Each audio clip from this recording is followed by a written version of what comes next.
या तीनों चीज़ें भरपूर तरीके से दिखाई देती है।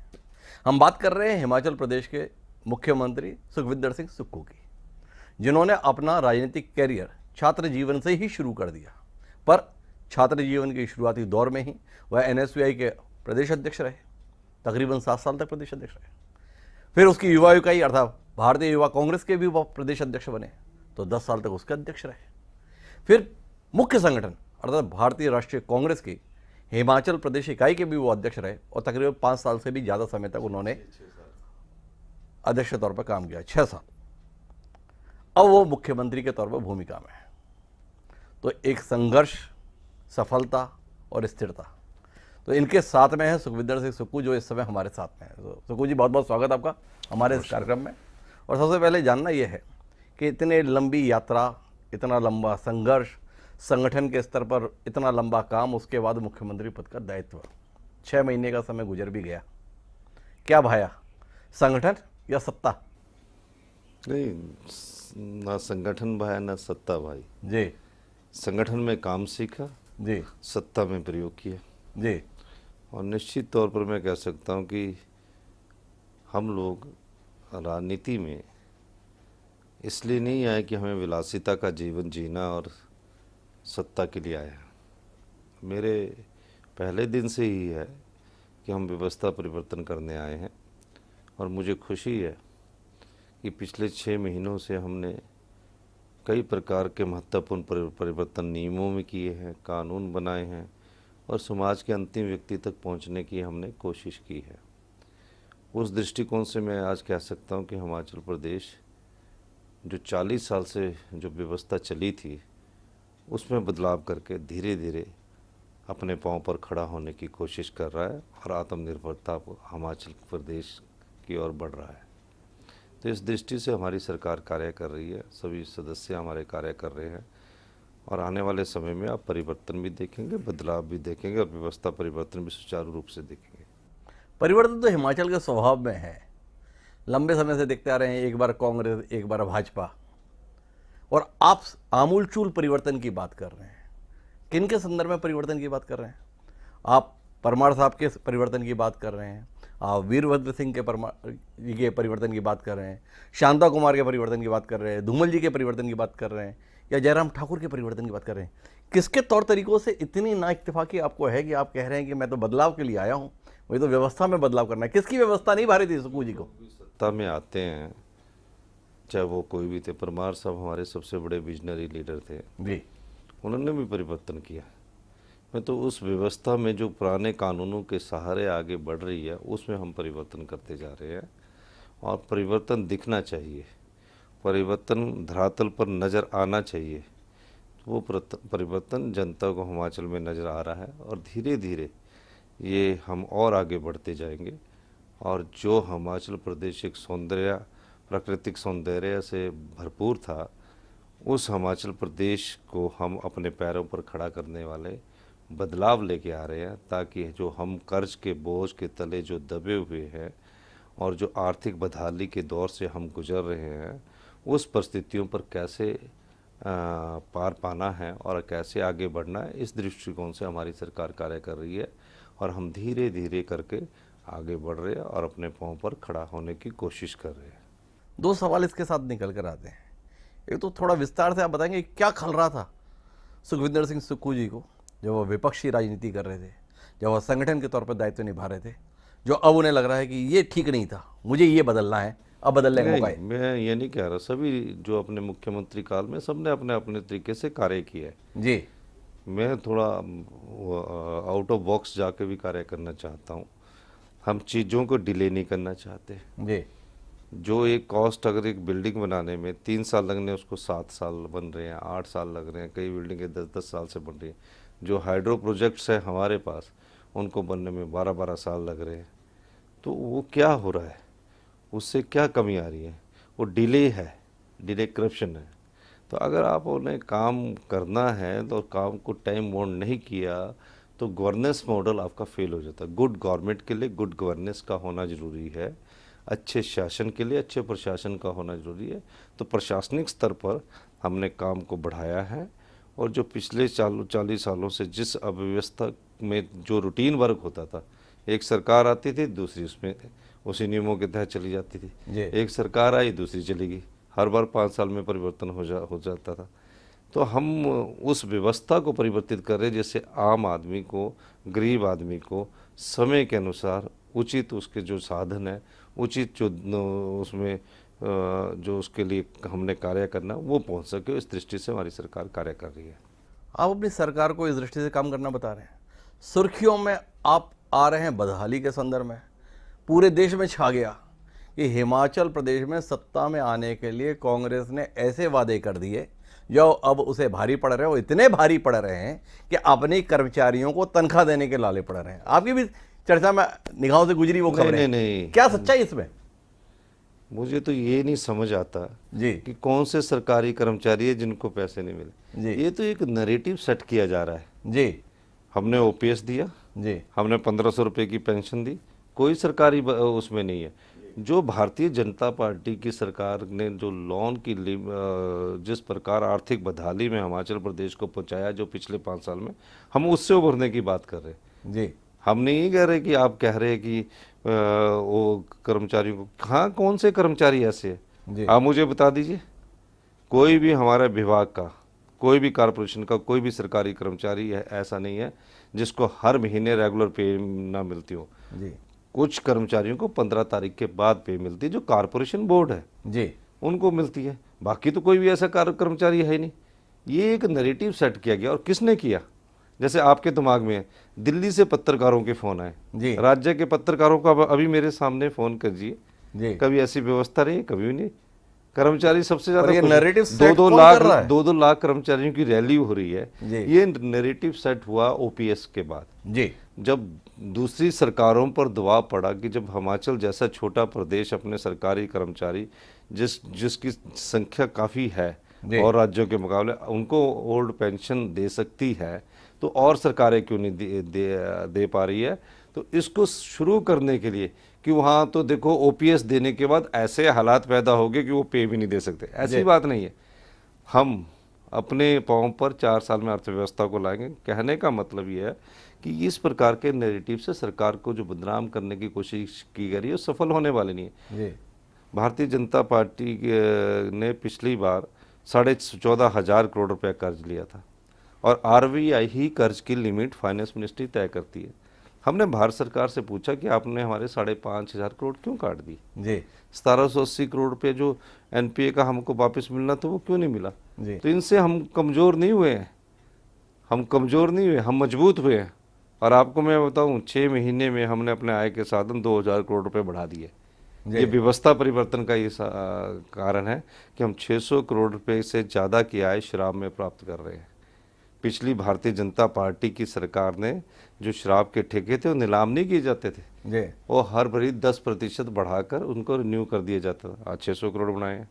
दूसरा, और हमने कई बदलाव किए जिससे हमको तो 300-400 करोड़ रुपए और इनकम आ रही, हम तो और मजबूत हुए। लेकिन मैंने कहा कि हम अपनी अर्थव्यवस्था को पटड़ी पर लाने के लिए 4 साल लगेंगे और 10 साल में हिमाचल प्रदेश हिंदुस्तान का समृद्धशाली और अमीर राज्य होगा। ये मैं आज आपके सामने कह रहा हूँ।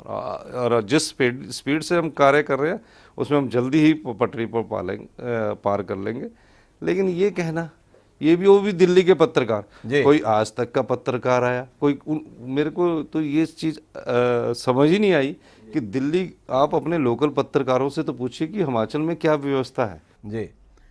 तो आप जो ये कोशिश कर रहे हैं इसमें केंद्र की सरकार आपकी कितनी मददगार है या कितनी परेशानी पैदा कर रही है? देखिए, केंद्र की सरकार का एक धर्म होता है, जो राज्य की सरकारें होती है, जो उनके शेयर बनता है उन शेयरों में हम हिस्सा लेने के लिए आते हैं जी। और कोई ग्रांट मिलती है किसी योजना के तहत, उसके लिए हम मिलते हैं।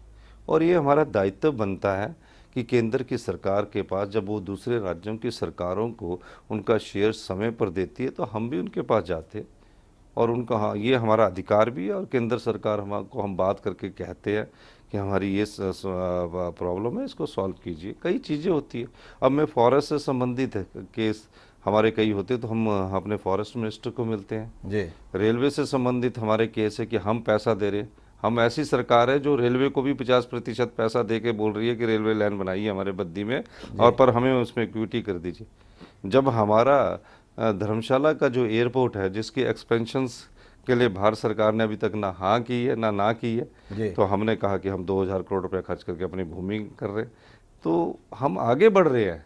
अर्थव्यवस्था का मकसद ये है कि हमें अपने अनुशासित जो फिस्कल डेफिसिट है उसमें अनुशासित होकर अपने राजस्व को बढ़ाना है। आप अपनी कोशिशों को तो बता रहे हैं, पर मेरे सवाल का आपने उत्तर नहीं दिया। केंद्र सरकार आपकी मददगार है या केंद्र सरकार की तरफ से परेशानी आ रही है? देखिए, केंद्र सरकार को मददगार होना ही है, क्योंकि उन्होंने हमको अपना शेयर देना ही है। जी। तो केंद्र सरकार तो मददगार ही है जी हम केंद्र सरकार पर तो दोष लगा ही नहीं रहे। केंद्र सरकार से जो हमारा अधिकार है हम उसके लिए उनके पास जाते हैं, और हमारी बात को वो केंद्र सरकार सुनती भी है। प्रधानमंत्री नरेंद्र मोदी अपना दूसरा घर बताते हैं हिमाचल को। क्या पिछले 6 महीने में ऐसी मदद मिल रही जिससे आपको लगे कि अपने घर की चिंता की जा रही है? ये सवाल। देखिए, अभी तो मैं उनसे कोई मदद मांगी नहीं है जी। मैंने मंत्रिमंडल के सदस्यों से मदद मांगी, और जब जरूरत होगी तो उनसे भी मदद मांगी। प्रधानमंत्री से मदद मांगने में इतना संकोच क्यों है सुक्कू जी नहीं, को? कोई संकोच नहीं है। राहुल कोई जी, प्रियंका जी की नाराजगी का डर है क्या? नहीं, कोई नाराजगी का नहीं है। वो देश के प्रधानमंत्री हैं जी। हम प्रदेश के मुख्यमंत्री हैं, और जब हमारे कोई इश्यूज आएंगे तो हमने अपने इश्यूज को उनके सामने भी उठाएंगे।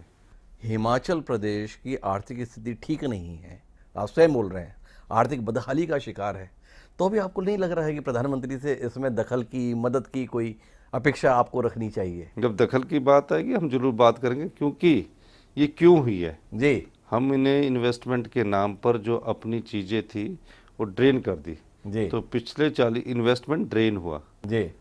हमने हमारे पास जो चीज़ें हैं, हम उन अधिकारों की जो मंत्री उससे संबंधित उसकी लड़ाई लड़ रहे हैं। जी।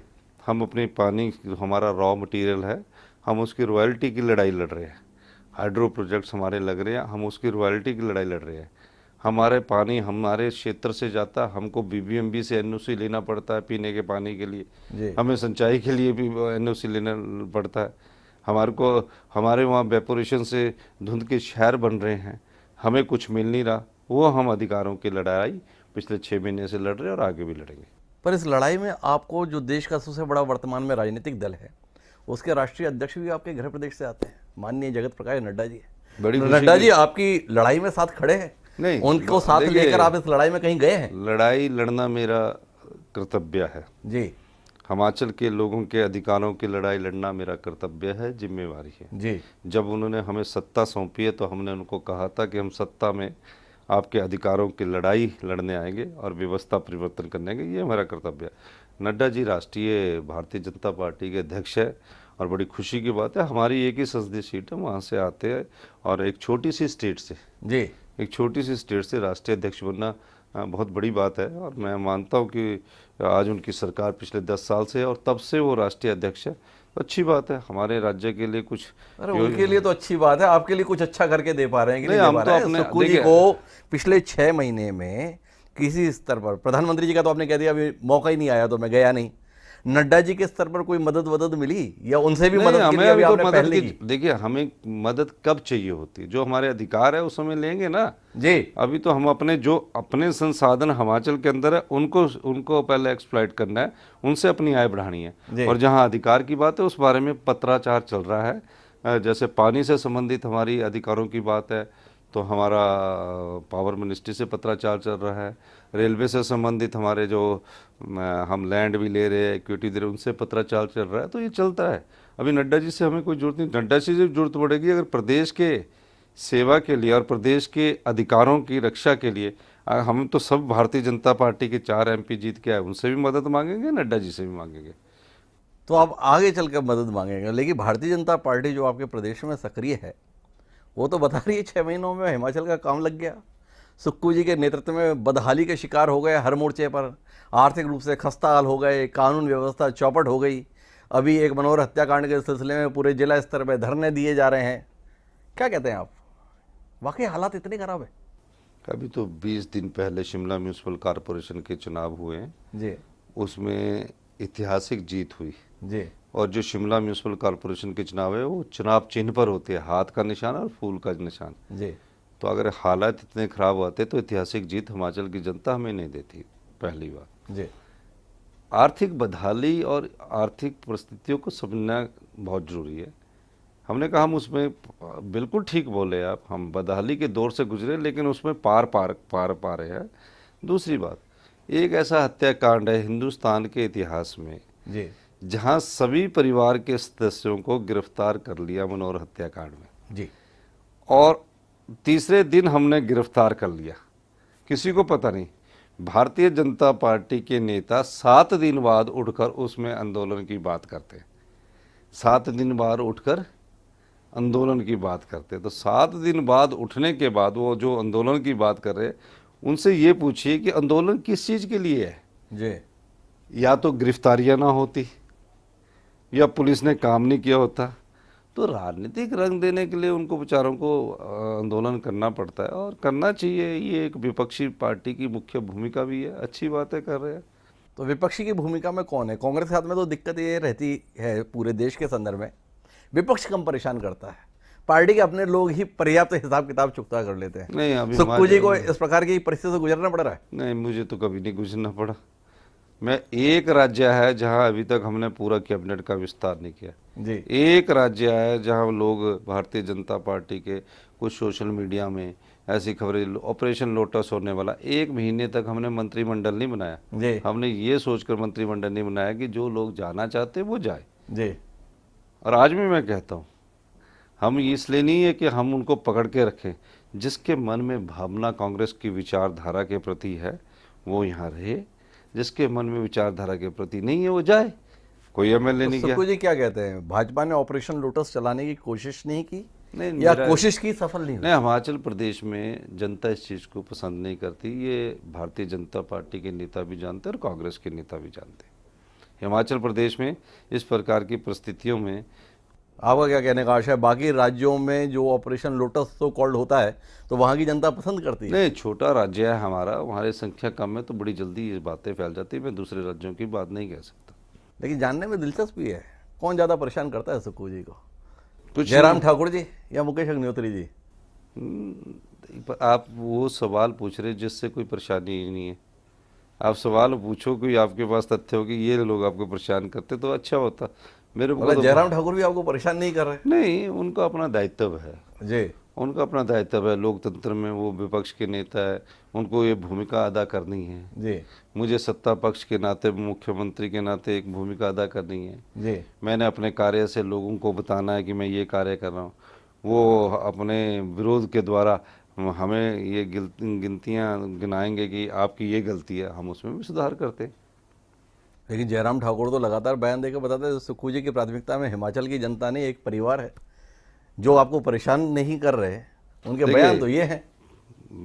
मैं हमारे राष्ट्रीय नेता है, परिवार नहीं है। जी अगर आप परिवार की बात कर ले तो भारतीय जनता पार्टी के कई परिवार के लोग अभी राष्ट्रीय राजनीति में हैं। जी अब हमारी राज्य से ले लीजिए, धूमल साहब, उनके मुख्यमंत्री, उनके बेटे अब कैबिनेट मिनिस्टर्स हैं। जी ऐसे कई उदाहरण हैं। राजनाथ सिंह जी रक्षा मंत्री, उनके बेटे भी वो है। जी तो राहुल गांधी जी का नाम लेकर राजनीतिक रोटियां और उन्हें बदनाम करके जो लोग सेकना चाहते हैं, वो अपनी राजनीति को इस तरह से दोहराना चाहते हैं ताकि वो अपनी राजनीतिक दुकानदारी को चला सके।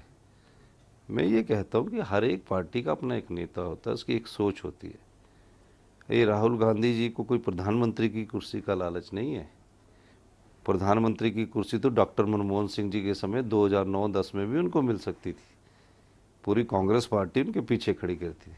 उनकी माताजी को भी प्रधानमंत्री की कुर्सी मिल सकती थी 2004 में, 3-4 में, जब संसद के टाउन हॉल में सभी लोग बोल रहे थे कि श्रीमती सोनिया गांधी जी आप देश की प्रधानमंत्री बनो। जब ऐसी बात वो बोल रहे थे, आप बताइए, उन्होंने प्रधानमंत्री की कुर्सी का त्याग किया। आज के ज़माने में कोई पंचायत प्रधान का कुर्सी का त्याग नहीं करता। श्रीमती को सोनिया गांधी ने प्रधानमंत्री की कुर्सी का त्याग किया। अब भारतीय जनता पार्टी को ये लगता है कि एकमात्र नेता है जो भारतीय जनता पार्टी से किसी भी प्रकार से नहीं डरता। जी उस संदर्भ में उनको बेचारों को बदनाम करने की कोशिश की जाती है। क्या जरूरत पड़ी थी राहुल गांधी जी को कन्याकुमारी से कश्मीर तक पद यात्रा करने के लिए। वो तो एक प्रधानमंत्री के बेटे थे, एक पूर्व प्रधानमंत्री के पड़पोते थे। क्योंकि जब उन्होंने देखा कि देश की एकता और अखंडता में, कहीं ना कहीं समाज में भय का माहौल है, तो उन्होंने यात्रा की। वो भी प्रधानमंत्री बनने के लिए यात्रा नहीं थी, वो देश के लोगों के लिए यात्रा थी, ताकि इस भय से जो कांग्रेस पार्टी मुख्य विपक्षी दल है, लोगों को ये आश्वासन दे सके कि हम चाहे सत्ता में नहीं है, लेकिन हम विपक्ष में होकर भी हिंदुस्तान की जनता के साथ खड़े हैं। हम राज्य से बाहर निकल के थोड़ा देश के संदर्भ में बात करते हैं, क्योंकि आप संगठन के व्यक्ति हैं और आपने राहुल गांधी को लेकर इतनी विस्तार से बात की। कांग्रेस, सभी लोग मानते हैं कि अपने जीवन काल के सबसे खराब दौर से गुजर रही है। आने वाले भविष्य को क्या देख रहे हैं सुक्खू जी? देखिए, लोकतंत्र की एक विशेषता है जी, जब मतदाता मत डालने जाता है तो उस लोकतंत्र में ये देखता है कि उसके अनुसार कार्य कौन कर सका। 10 साल पहले मोदी जी को लोगों ने जनमत दिया, और हम खराब दौर से नहीं गुजर रहे, हम उन परिस्थितियों से गुजर रहे कि लोगों ने हमें अभी कुछ समय के लिए नकारा है। ये वही लोग थे जब इन्होंने 2009 में डॉक्टर मनमोहन सिंह जी की सरकार को दोबारा चुनकर भेजा था। 10 साल हम भी सत्ता में रहे। जी, ये वही भारतीय जनता पार्टी थी जब 2 संसद इनके चुनकर आए थे, आज ये 9 साल से सत्ता में है। जी, तो लोकतंत्र में मुख्य विपक्षी पार्टी आज भी पूरे हिंदुस्तान में कांग्रेस पार्टी है। जी, उसको चाहे कुचलने की कोशिश की जाए, उसको चाहे किसी भी हथियार से दबाने, ईडी, इनकम टैक्स के हथियार से दबाने की कोशिश की जाए, लेकिन लोकतंत्र में मुख्य विपक्षी पार्टी को ख़त्म नहीं किया जा सकता। जी, अगर आप सोचोगे कि लोकतंत्र में कोई विपक्षी पार्टी रहेगी नहीं, तो वो लोकतंत्र नहीं रहा, वो तानाशाही रहा। तो हम हारे हैं, हमने स्वीकार करते हैं कि हमारे हैं, कहीं कमियां रही हैं, कुछ गलतियां रही हैं, उन गलतियों में सुधार करके हम लोगों को ये विश्वास दिलाने में कोशिश करेंगे कि आने वाले समय में समाज के हित के और समाज के अंतिम व्यक्ति तक पहुंचने की हमारी सरकार कोशिश फिर करेगी, और लोग जब हम पर विश्वास करना लाएंगे तो हमें दोबारा सत्ता में लाएंगे। तो इस दृष्टिकोण से हम लोगों को कार्य करना चाहिए। सुक्खू जी अपने आप को राष्ट्रीय स्तर पर किसी भूमिका में देखते हैं? ना, मैं तो बहुत ही शुक्रगुजार हूँ कि मैं वहीं से, मैं परमाणु से नीचे नहीं आना चाहता।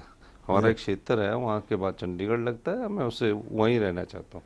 आपने चंडीगढ़ का जिक्र किया, 50 साल बाद अचानक आपको चंडीगढ़ पे अपना हक दिखाई दिया, कुछ बात समझ नहीं आई? नहीं, हमारा हक नहीं है, न्याय होना चाहिए। जी, जब ये पंजाब रीऑर्गेनाइजेशन हुआ, उसमें उन्होंने कहा कि चंडीगढ़ में हिमाचल का भी इतना प्रतिशत हिस्सेदारी है। जी, उसमें से कुछ हिस्सेदारी मिली, जो बाकी बची हुई हिस्सेदारी वो हम उनके ध्यान में लाएंगे। ये एग्रीमेंट हुआ और ये हमें दीजिए। क्या चाहते हैं आप चंडीगढ़ के संदर्भ में हिस्सेदारी के? जो हिमाचल की हिस्सेदारी वो मिलनी चाहिए। नहीं, क्या जब हरियाणा हिस्सेदारी? को मिल गई, जब पंजाब को मिल गई, और हिमाचल के उस समय के राजनीतिक लोगों ने अपनी इच्छा शक्ति जिताई नहीं, जबकि बटी हुई है हमारी हिस्सेदारी कि हमारा को मिलना है, जी, तो हम उस हक को लेंगे ना।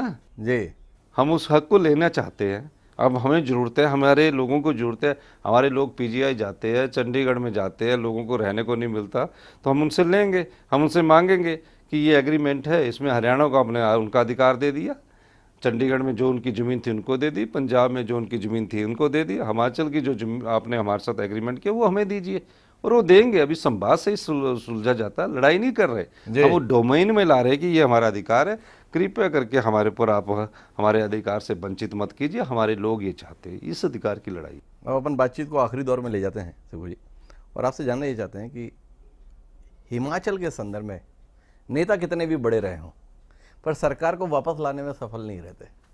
सुक्खू जी इस परिपाटी को तोड़ पाने के संदर्भ में कुछ सोच रहे हैं? नहीं भाई, अभी तो मैं 5 साल का समय है, अभी तो 6 महीने हुए। पर आप दृष्टि तो 10 साल की बता रहे हैं, 10 साल में हिमाचल। मैं ये बोल रहा हूँ कि हम ऐसी नींव डाल के जाएंगे जो आने वाले 10 सालों में हिमाचल प्रदेश को सबसे समृद्धशाली और अमीर राज्य बनाएंगे। वो नींव की डल चुकी है, अब उसको धरातल में आने में 1 साल लगेगा, आप देखेंगे। जी, लेकिन आप इस परंपरा के संदर्भ में आश्वस्त नहीं, क्योंकि आप नींव डालकर जाएंगे। मैं किसी भी संदर्भ में, मैं तो ये सोचकर चलता हूँ जी, कि मैं आज के दिन के लिए मुख्यमंत्री हूँ, और कल अगर मैं हूँगा तो कल और मैं मुख्यमंत्री के तौर पर कार्य करता हूँ। जब ये चुनाव आएंगे ना, अगले जब आएंगे 22 से 27 में, उसके बारे में 6 महीने पहले मैं आपसे फिर बात करूंगा, आपने मुझे बताना, तब मैं आपको बताऊंगा। तो 2024 के लिए तो कुछ कहेंगे? देखिए 2024 अभी दूर है, अभी 1 साल है, हमारे लोग उसमें कार्य कर रहे हैं और आने वाले वक्त में 2024 की उस समय की परिस्थितियों के हिसाब से ही कहा जा सकता है।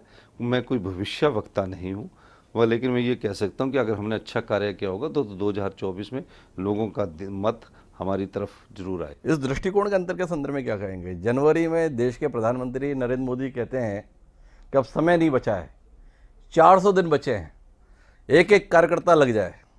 और सुखविंदर सिंह सुक्खू जी बोल रहे हैं अभी तो बहुत टाइम है, नहीं नहीं, मैंने टाइम नहीं कहा, मैंने बोला 1 साल है, उस समय की परिस्थितियों के साथ क्या बात बनती ये कहा।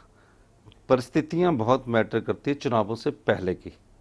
अभी चुनावों से पहले की वो परिस्थितियां जब भी आती, हमारे कार्यकर्ता भी भाग दौड़ कर रहे हैं, पर चुनावों की परिस्थितियां जब भी आती है तब उस समय 2 महीने पहले आपको लोगों का ट्रेंड पता लगता है। आप भी इसके जनता टीवी के एडिटर है, आप भी जानते हैं कि कैसे परिस्थितियां बदलती है। धीरे धीरे विस्परिंग कैंपेन हिंदुस्तान की जनता करती है और उस समय वोट डालने तक पता लगता है कि आज ये स्थिति रही है। हमारे लोग कार्य करेंगे। मैं तो कह रहा हूँ कि 1 साल पहले कोई भविष्यवाणी किसी चीज़ की नहीं की जा सकती।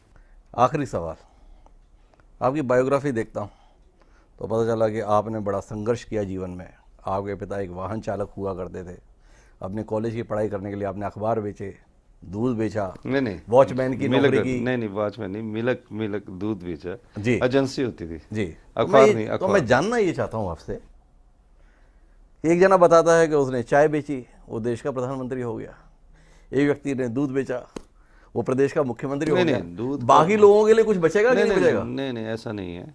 पहले समझिए, जब हम पढ़ते थे तो सुबह उस समय दूध की डेयरी का नहीं एक एजेंसी मिली थी जी, और एजेंसी मिली थी, उसमें सुबह 2 घंटे दूध बेच के आपके पैसे बन जाते थे। तो मैं और मेरा एक दोस्त था कि ये पैसे बन रहे तो हम काम कर लेते। इस दृष्टिकोण से हमने दूध को बेचा और खड़े होके उसमें क्या प्रॉब्लम है? जब आप मेहनत करते हो तो जीवन में कुछ ना कुछ मेहनतनामा आपको मिलता ही और है। कुछ अचंभा नहीं होता आपको कहाँ से चले थे और कहाँ तक पहुँच गए? इसको लेकर क्या सोच है सुखविंदर जी की? मैं मानता हूँ कि मैं तो 17 साल में कॉलेज का क्लास CR बन गया था जी, और 21 साल में मैं प्रेसिडेंट बन गया था गवर्नमेंट कॉलेज शिमला, हिमाचल की कैपिटल का मैं प्रेसिडेंट था जी, कॉलेज का ना। एक ही कॉलेज होता था, बाकी 2 गर्ल्स कॉलेज होते थे, सेंट बिट्स कॉलेज और ये। तो अचंभा नहीं है, मेहनत करने का मेरी स्वभाव में है और मैं मेहनत करता हूँ। और उस समय क्या होता था कि माता पिताजी ये कहते थे कि कहीं सरकारी नौकरी लग जाए तो अपना गुजारा कर लेते थे, जी। इस तरह का होता था। लेकिन हमारी तकदीर राजनीति की तरफ थी तो हम राजनीति की तरफ बढ़ गए और अपने आप को अपने पाँव पर सामर्थ करते करते आगे बढ़ते गए। तो आज सेवा करने का मौका मिला तो सेवा कर रहे हैं। तो अब आखिरी जनता को आप क्या बात कहना चाहेंगे इस कार्यक्रम के माध्यम से? तो सीधे आप संबोधित करें जनता को कि आज इस मुकाम पर हैं, आने वाले समय के लिए सुक्खू जी क्या सोचते हैं? आप हैं और जनता है। मेहनत करनी चाहिए, इंसान को संघर्ष करना चाहिए, ईमानदारी से काम करना चाहिए। मेहनत भगवान भी देखता है और अगर हम अच्छे कर्म करेंगे तो उसका आपको जीवन में ज़रूर फ़ायदा मिलता है। यही मैं कह सकता हूँ, चाहे किसी भी फील्ड में, राजनीतिक फील्ड में हो या व्यापारी की फील्ड में हो या बिजनेसमैन की फील्ड में या पत्रकारिता के फील्ड में, अगर आप मेहनत करते हो और आगे बढ़ते हैं तो आपको कोई चीज़ रोक नहीं सकती किसी भी जगह से।